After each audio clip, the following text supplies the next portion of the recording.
So far, so good with this transfer case. Except now, we're into the land of Phil Collins. Yes, the land of confusion. I'll tell you for the reason why.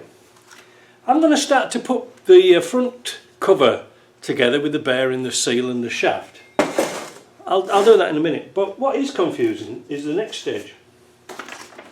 Because once this is built up, we start to do the preload on the centre differential. What's wrong there, Mike? Wow. We have to get into doing...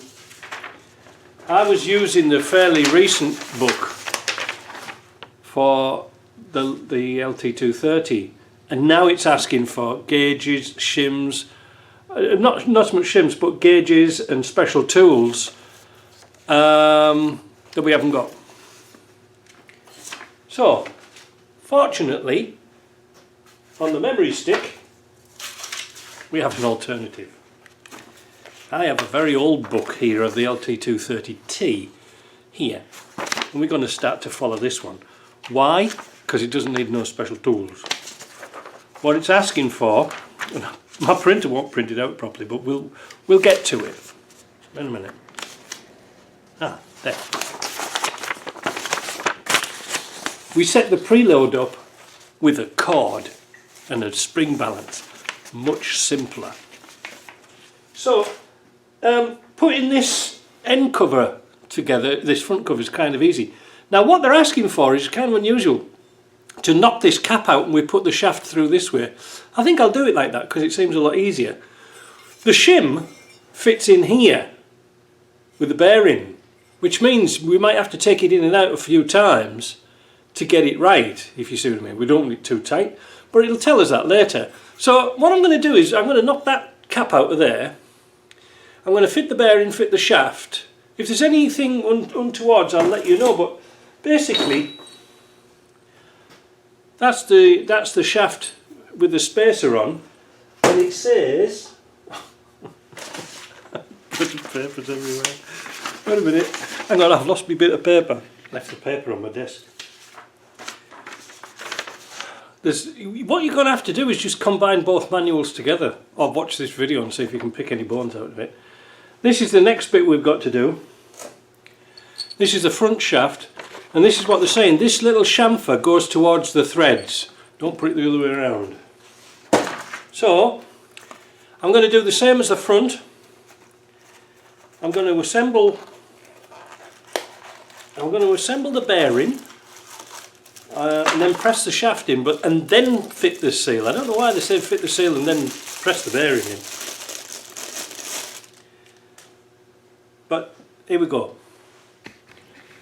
I've changed my mind now. You see, if I put the front bearing in and the assembly, if I need to change the shim, I've got to take it all to bits again.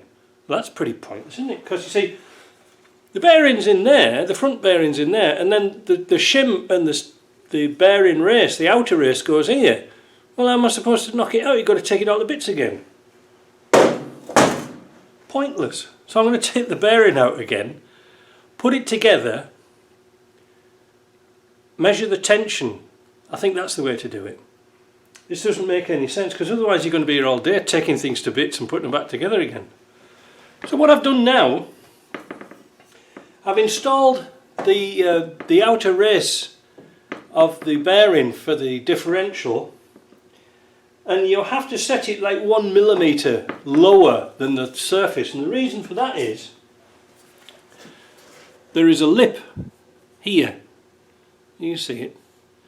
That locates the bearing, if you see what I mean. That sets the distance. That's really important. You've got to do this now. So what I'm going to do while this is nice and clean, I'm going to put a bead of seal around there, and we're going to bolt that up because we don't need to take that off anymore. Hurrah! So there we have got a bead of sealer on that, and now we are going to fit this like that.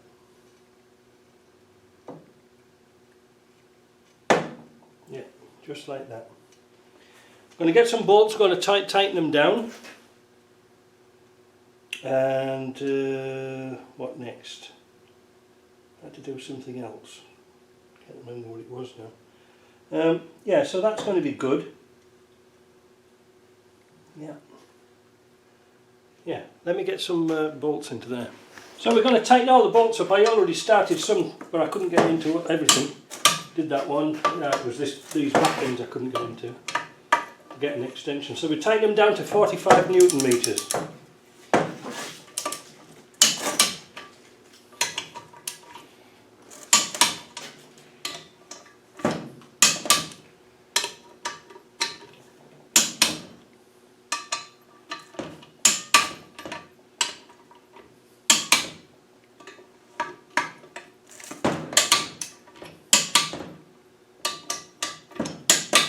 There we go. Now it doesn't look like I put a great deal of sealer on there, but you can see just by putting that little bit on how it's sort of squidged out, because if you put too much on it's a waste.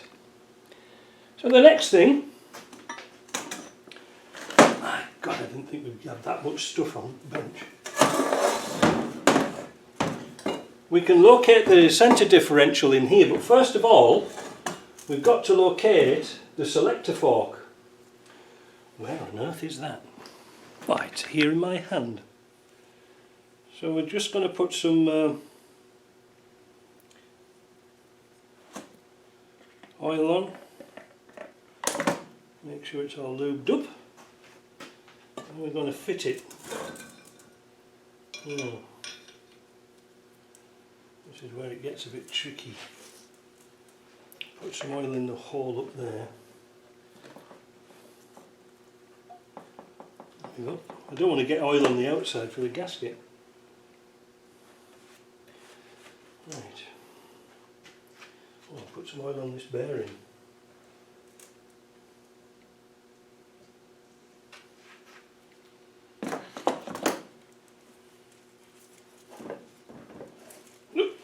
Now it should have locate onto that shaft, that's why you put it in first.